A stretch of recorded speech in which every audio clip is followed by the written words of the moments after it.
Eu sei que o objetivo aqui da nossa live hoje é falar sobre a questão das profecias da Bíblia e a questão do próprio islamismo em si.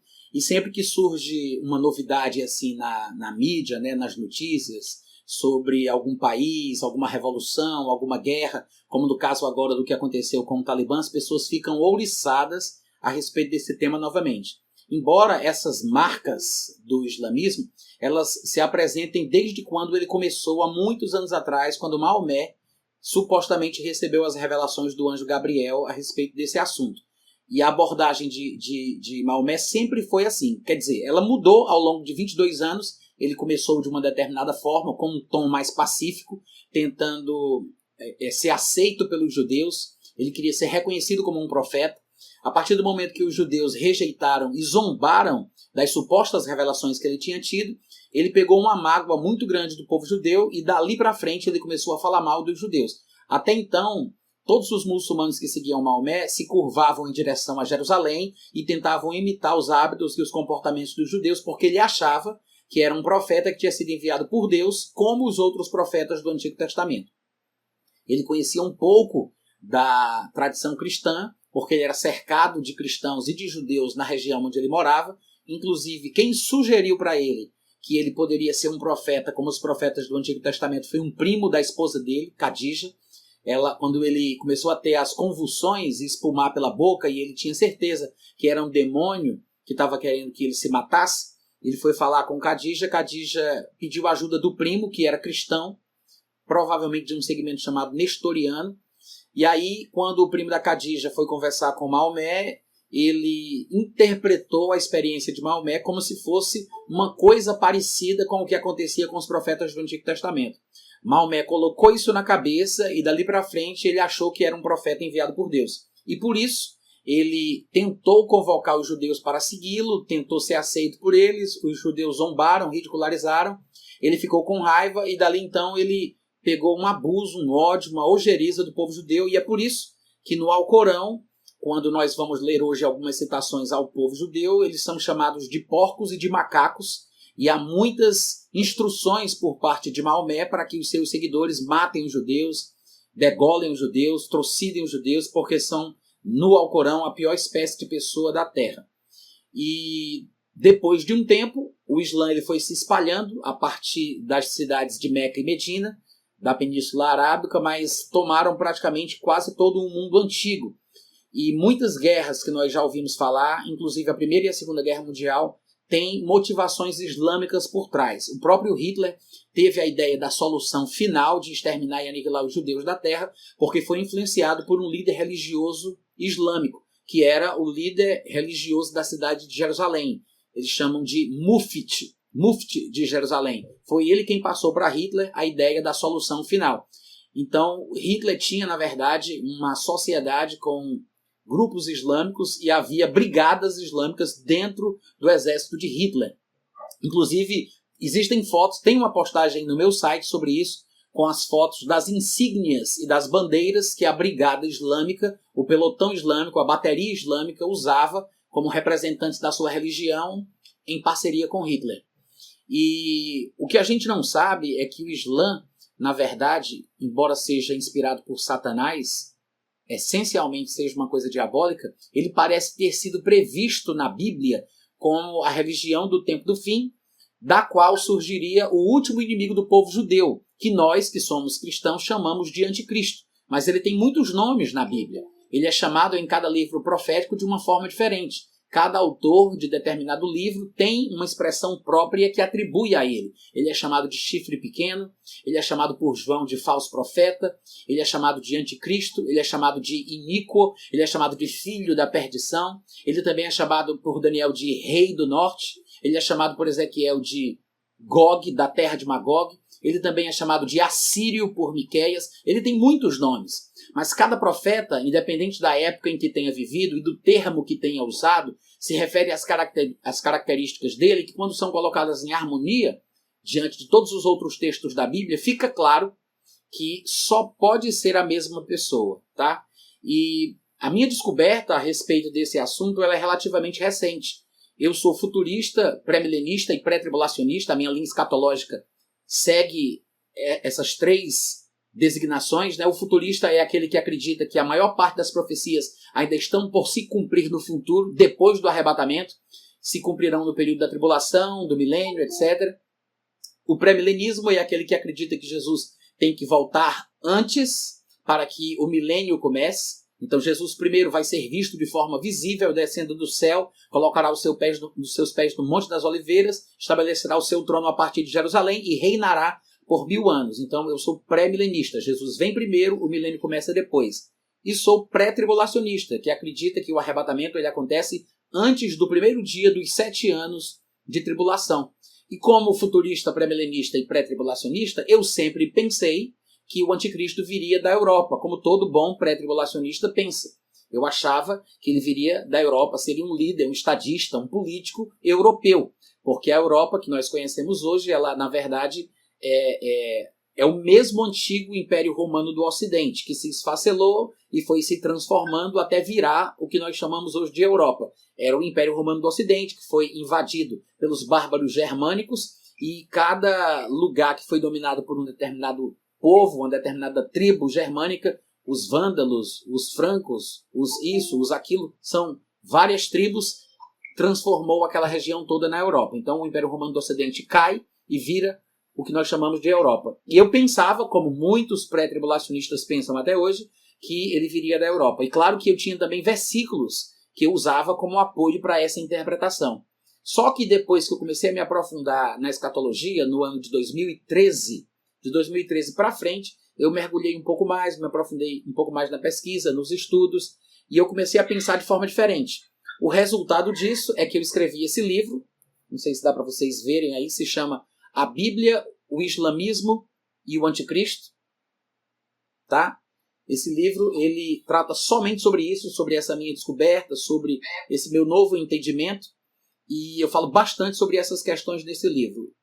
E eu tenho muitas pregações também aí no meu site, no meu podcast de áudio, no meu canal do YouTube, no meu aplicativo dentro do Telegram. Eu tenho um aplicativo dentro do Telegram. Eu falo bastante sobre essa questão do anticristo, do islamismo e tudo mais. Então, de vez em quando surge uma notícia, um acontecimento qualquer como esse, dessa revolução no Talibã, as pessoas lembram do que eu venho falando desde 2013 e vêm me procurar porque acreditam que eu tenho alguma resposta. Algumas pessoas ainda são céticas em relação à importância do Islã no cumprimento das profecias do tempo do fim, mas sempre que alguém me questiona, me pergunta sobre um versículo, porque tem uma interpretação diferente, eu ofereço a minha opinião e na maioria das vezes, nem sempre, mas na maioria das vezes o povo acaba se convencendo. E antes de a gente mergulhar em alguns versículos da Bíblia e tirar dúvidas que vocês possam ter sobre qualquer passagem ou sobre qualquer coisa que permeie a cabeça de vocês relacionadas ao tempo do fim, à escatologia, à tribulação, ao anticristo, eu queria sugerir para vocês alguns livros, porque livros são muito importantes, né? Afinal de contas, essa foi a maneira pela qual Deus escolheu de transmitir a sua palavra. O livro é a forma bíblica e a forma divina da transmissão da sua palavra. A própria palavra Bíblia significa livros, né? É um compêndio de livros, é um aglomerado de livros. Livros que são considerados como sagrados, porque são livros diferenciados, são inspirados por Deus, mas o livro ainda é o meio, a tecnologia pela qual Deus escolheu para que a sua palavra fosse divulgada. Isso quer dizer que o livro é um meio, um recurso que nunca vai envelhecer, independente das mídias digitais que nós temos hoje. O bom e velho livro ainda está em alta, e eu acho muito difícil as pessoas abandonarem 100% o livro em si. Eu acho que até o arrebatamento, até a tribulação, o livro vai continuar, ele vai permanecer. Eu quero sugerir alguns livros para vocês, tá? Eu não sei se vocês... Tem muita gente aí de outros lugares do Brasil, a Edmeia está na Inglaterra, o Ítalo acabou de falar que está em Londres, e eu tenho certeza que tem pessoas de outros países também que nos assistem. What? Eu disse que você estava onde, Edmeia? Na Inglaterra. Não, Edmeia está nos Estados Unidos. Quem está na Inglaterra, eu acho que é o Ítalo, né, que está em Londres. Mas, se vocês não conseguirem encontrar esses livros onde vocês estão, é possível que talvez vocês encontrem as versões digitais deles na internet. Alguns podem ter sido publicados pelo Kindle, pela Amazon, mas se você procurar, você acaba encontrando. Uma versão ou outra, eu acho que você vai achar. O meu livro fica no meu site, tá? Eu envio para o mundo inteiro. Alguns de vocês que moram fora, inclusive, já devem ter recebido livros meus. Mas tem um livro maravilhoso que ele foi escrito originalmente em inglês. Ele veio para o Brasil através de uma tradução da editora Horizontes América Latina, que é uma editora de cunho evangelístico e missionário. Segredos do Alcorão. Esse aqui é de Don Richardson. Nos Estados Unidos foi publicado por outra editora. Obviamente, eu não sei o nome da outra editora dos Estados Unidos, mas vocês vão encontrar. Então tá. De qualquer forma, o bom é que vocês vejam a capa, né? Para que vocês vejam a pintura, as cores e tal. O nome do livro é Segredos do Alcorão. É excelente. Esse autor, inclusive, ele é bem conhecido. Ele foi um missionário. Não sei se ele ainda está vivo. Ele escreveu outros livros que são famosos do meio evangélico, como O Fator Melquisedeque e O Totem da Paz. Inclusive, se eu não estiver enganado, serviu de base para livro, para filme, que foi feito também, esse livro dele. Além desses, para quem quer se aperfeiçoar na questão do Islã, conhecimento mais profundo, para evangelizar muçulmano, para pregar para muçulmano, tem esse livro aqui que é muito grosso, mas ele é o livro-texto de um curso de treinamento missionário para quem vai pregar para muçulmano, para quem vai viajar para morar no país, para quem quer pregar o evangelho. É um treinamento para quem quer pregar para muçulmano, tá? O nome desse livro é Descobrindo o Mundo do Islã. O importante desse livro é o conhecimento profundo sobre a cultura islâmica. Ele não vai falar sobre as questões do anticristo, da tribulação, da maldade por trás do Alcorão. Ele é mais equilibrado e ponderado porque ele visa treinar missionários que precisam ganhar os muçulmanos para Jesus. Então ele faz uma abordagem muito diferenciada, mas vale muito a pena, é um livro maravilhoso, você não vai se arrepender. Se você tem desejo de aprender mais, conhecer mais, então esse é um livro que você tem que ter na sua biblioteca, tá? Descobrindo o Mundo do Islã, que é o livro-texto de um curso de treinamento missionário para quem foi chamado para pregar ou para quem deseja pregar para muçulmano. Outros livros interessantes. Esse aqui, Filho do Ramais, é um homem... Esse livro aqui é realmente muito, muito interessante.